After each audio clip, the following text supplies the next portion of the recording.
Hi అండి. ముందు video చేస్తే మీకే అర్థమవుతుంది. ఈరోజు వర్షం పడుతుంది కాబట్టి వేడివేడిగా అలసంద వడలు, ఒక గ్లాస్ పప్పుకి 2 గ్లాసుల అలసందలకి 1 గ్లాస్ మినపప్పు వేయాలండి. అప్పుడు వడలు బాగా ఇరిగిపోకుండా క్రిస్పీగా బాగా వస్తాయండి.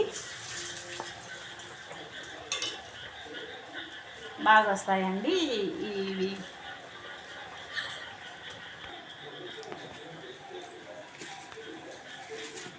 ఇలా చిన్న ముద్దగా చేసి ఇట్లా అని ఈ అలసందల వాళ్ళకి ఇక్కడ హోల్స్ పెట్టక్కర్లేదండి.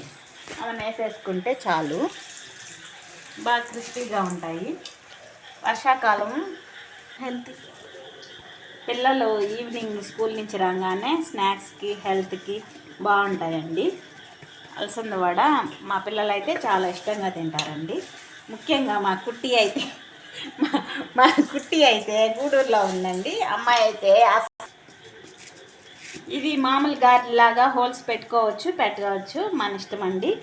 ఇది అయితే గూడూరులో మా కుట్టి అనే అమ్మాయి ఉంది, నిహారిక. అమ్మాయి అయితే భలే తింటుందండి, ఒక్కటి కూడా వదలదు. అక్క ఇంకా చెయ్యి అని మొత్తం తినేస్తుందండి. వచ్చినప్పుడల్లా మా కుట్టి చేయించుకొని తింటుందండి. Hi, please subscribe to our channel. Bye bye.